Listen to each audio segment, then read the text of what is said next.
حضرت سلمان فارسی رحمۃ اللہ رضی اللہ تعالی عنہ کی سوانح حیات بڑی لمبی ہے، اور یہ جس گھر میں پیدا ہوئے، یہ فارس میں آگ کی پوجا کی جاتی تھی، آتش پرست خاندان تھا، انہیں شروع میں ہی اس سے نفرت ہو گئی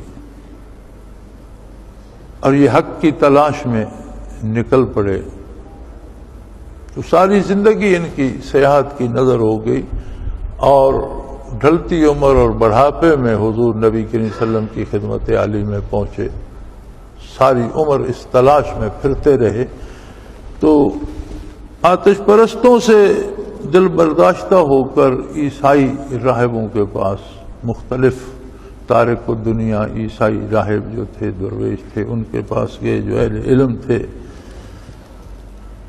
بالآخر ایک راہب کے پاس پہنچے تو اس نے کہا کہ اگر تم حق چاہتے ہو تو حق یہ ہے کہ ہمارے پاس بھی حق نہیں ہے، ہم تعلیمات عیسوی کو گم کر چکے ہیں، سنی سنائی باتیں ہمارے پاس ہیں جن پر ہم چل رہے ہیں، اگر تمہیں حق کی تلاش ہے تو ایسا لگتا ہے کہ اب نبی آخر الزمان کی بعثت کا زمانہ قریب ہے، وہ وادی بطحا میں مبعوث ہوں گے، تم اس طرح کرو، کوشش کرو کسی طرح وہاں پہنچ جاؤ۔ چنانچہ یہ وہاں سے چل پڑے، مختلف مراحل سے، مختلف مصیبتوں سے گزرتے ہوئے ایک جنگل میں ایک راہب کے پاس پہنچے۔ وہ کسی سے کلام نہیں کرتا تھا، 2-4 بکریاں اس نے رکھی ہوئی تھیں، ان کے دودھ پہ اس کا گزارا تھا، یا کوئی جنگلی پھل ہو جاتے تھے، چشمہ تھا پانی کا جس سے وہ وضو کرتا، پانی پیتا، اور تنہا رہتا تھا، اور لوگ آتے جاتے تھے لیکن وہ بات نہیں کرتا۔ یہ جب وہاں پہنچے تو یہ وہاں مقیم ہو گئے، اگرچہ وہ بات نہیں کرتے تھے لیکن یہ بیٹھے رہے۔ جب انہوں نے دیکھا کہ یہ جانے والا نہیں ہے تو ایک دن انہوں نے خاموشی کا تالا توڑا اور پوچھا کہ تم کون ہو، یہاں کیوں بیٹھے؟ انہوں نے بتایا کہ میں فلاں آدمی ہوں اور زندگی گزار دی ہے حق کی تلاش میں، اور میں فلاں سے ملا، فلاں سے ملا، فلاں سے ملا، آخر آپ تک پہنچا۔ تو اس نے کہا میں بولتا اس لیے نہیں ہوں کہ میرے پاس حقیقی دین عیسوی موجود ہے، لیکن اب میرے سوا دنیا میں کوئی نہیں جو تعلیمات عیسیٰ علیہ السلام کو جانتا ہو۔ لوگوں نے اپنی طرف سے گھڑ کر دین بنا لیا، اگر میں بولوں گا تو میری بات ماننے کی بجائے میرا سر قلم کر دیں گے اور مجھے کافر کہہ کر قتل کر دیں گے، کوئی میری بات سنے گا نہیں، اس لیے میں خاموش ہوں۔ لیکن انہوں نے فرمایا پھر مجھے وہ صحیح دین تعلیم کریں، میں تو مانوں گا۔ فرمایا اب کوئی فائدہ نہیں، اس لیے کہ میرا وقت قریب ہے اور دنیا حق سے خالی نہیں رہتی۔ جب میری موت ہوگی تو اسی وقت اللہ کا نبی مبعوث ہو جائے گا جو دنیا میں حق کی آواز بلند کرے گا، دنیا حق سے خالی نہیں رہتی۔ مجھ میں جرأت نہیں ہے کہ میں بولوں، لیکن وہ اکیلا ہوگا اور وہ بولے گا اور پوری دنیا کو بتائے گا، لہذا تم یہاں رہو، میں مر جاؤں تو اس طریقے سے مجھے غسل دینا اور یہ دعائیں میرے جنازے میں پڑھنا، کسی کا انتظار نہ کرنا، اکیلے میرا جنازہ پڑھ کے غسل دے کے کفن دے کے مجھے یہاں دفن کر دینا۔ یہ جو میری بکریاں یا میرا کچھ سامان تھوڑا بہت ہے یہ بھی تمہارا ہے، مجھے دفن کر کے تم یہ لے کے وادی بطحا کی طرف نکل جاؤ، جس وقت میری روح قبض ہوگی اس وقت نبی مبعوث ہو جائے گا، کیونکہ دنیا حق سے خالی نہیں رہتی۔ تو ایک طرح سے تو بہت خوش ہوئے، وہ چند دنوں میں وہ فوت ہو گئے بزرگ، انہیں غسل دیا، جنازہ پڑھا، دفن کیا، وہ سامان لے کر چل پڑے آگے، یہودیوں کے ہتھے چڑھ گئے، انہوں نے وہ سامان بھی چھین لیا۔ انہیں غلام بنا لیا اور انہیں سمجھتے تھے کہ یہ عیسائی ہیں، تو وہ عیسیٰ علیہ السلام کی بڑی توہین کرتے تھے۔ پھر وہ تہوار ایک مناتے تھے، کانٹے کا تاج کانٹوں کا پہنا دینا اور جسم پہ کانٹے پرو دینا اور عیسیٰ بنا کر انہیں سزائے دینا، تو بڑی تکلیفیں انہوں نے برداشت کی۔ پھر وہ بکتے بکاتے آخر مدینہ منورہ پہنچ گئے۔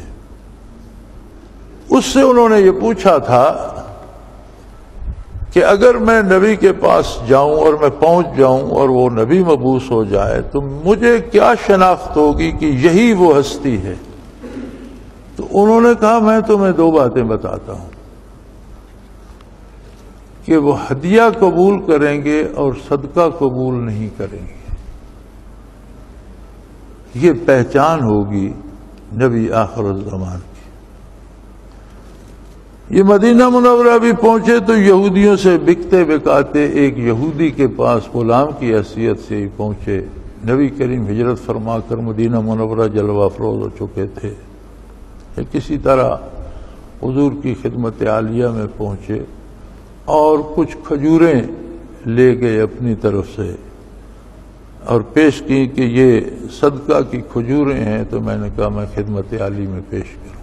آپ نے قبول فرما لیں، کسی خادم کو دی کہ یہ صدقہ میں اور میری گھر والے تو صدقہ نہیں کھاتے، یہ کسی غرباء میں بانٹ دو۔ اب ایک بات وہ ان کے ذہن میں جو تھی وہ پوری ہو گئی۔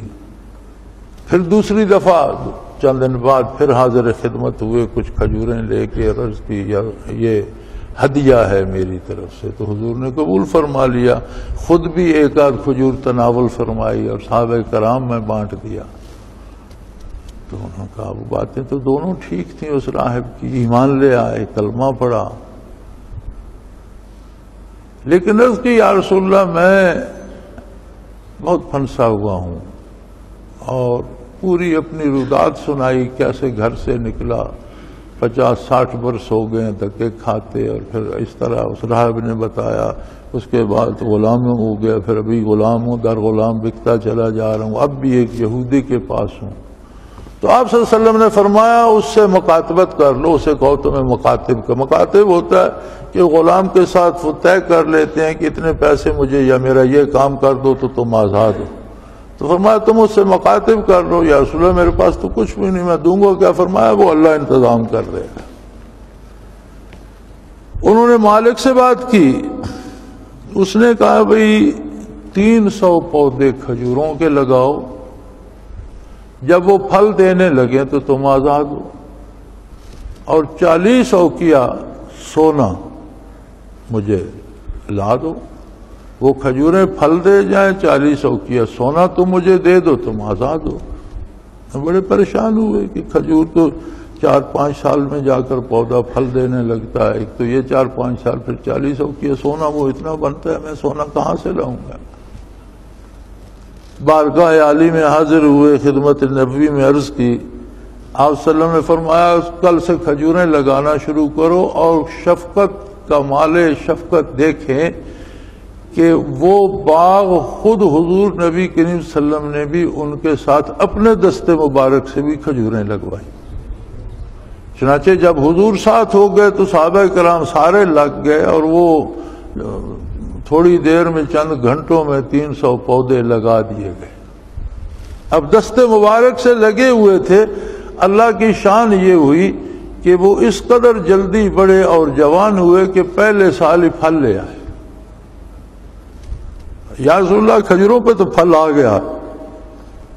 خدمت عالی میں بیٹھے تھے کہ ایک شخص آیا اور اس نے اتنا سا ڈھیلا سونے کا پیش کیا بارگاہ نبوی میں۔ آپ نے فرمایا تو سونے کا انتظام بھی اللہ نے کر دیا، یہ لے جاؤ۔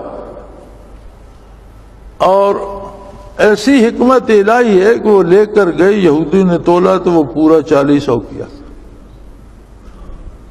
آپ آزاد ہو گئے اور باقی خدمت بارگاہ نبوی میں گزاری۔ تو عیسائیوں میں ایسے لوگ تھے جو تارک الدنیا تھے، درویش تھے، بعض ایسے تھے جن کے پاس علوم تھے۔ تو سارے عیسائیوں کے بارے قرآن نے نہیں کہا کہ یہ کم دشمنی کرتے ہیں، ان لوگوں کے بارے کہا ہے ذالک بأن منہم قسیسین، اس لیے کہ ان میں کچھ ایسے لوگ ہیں جو علم دوست ہیں، ورہبانہ، اور کچھ ایسے ہیں جو تارک الدنیا ہیں جنہیں دنیا کا لالچ نہیں ہے۔ تو ان میں سے ایک تعداد جو علم دوست ہے اور تارک الدنیا ہے وہ اسلام کی مخالفت نہیں کرتی، باقی تو سارے کرتے ہیں۔ فرمایا ہے تو دشمن، یہودی بھی دشمن ہے، مشرک بھی دشمن ہے مسلمانوں کا، عیسائی بھی دشمن ہے، لیکن عیسائیوں میں وہ لوگ جو تارک الدنیا ہیں اور علم دوست ہیں، جن کے پاس علم ہے، وہ مسلمانوں کی دشمنی کم کرتے ہیں۔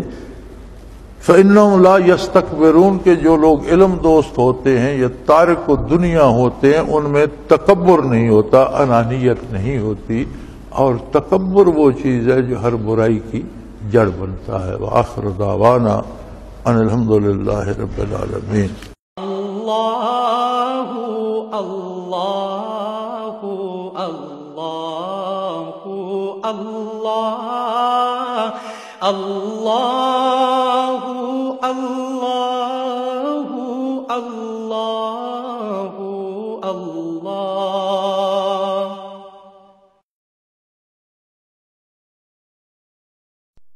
حضرت امیر محمد اکرم آوان مد ذلہ العالی دارالعرفان منارہ ضلع چکوال میں سالہ سال سے قرآن و حدیث کے اوپر خطابات کر رہے ہیں اور سلسلہ نقشبندیہ اویسیہ کے مطابق لوگوں کو ذکر الہی کی تربیت دے رہے ہیں۔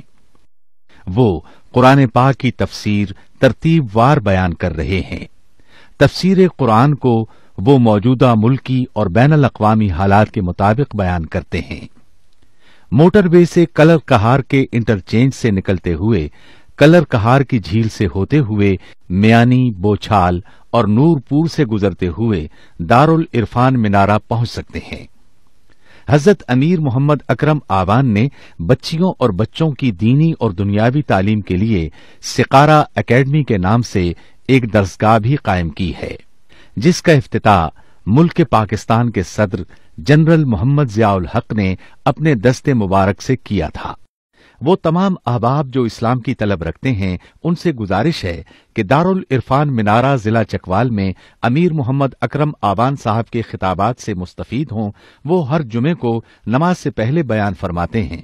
ہر ماہ کی پہلی اتوار کو ماہانہ اجتماع ہوتا ہے جس میں آپ خصوصی خطاب فرماتے ہیں اور پاکستان کے چاروں صوبوں سے احباب اس اجتماع میں شرکت کرتے ہیں۔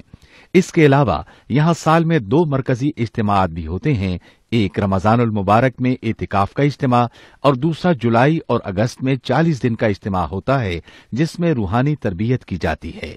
اپنا خون سیماب دے کر اتنا ہم کر جائیں گے، نام آقا کا چمن میں پھر رقم کر جائیں گے۔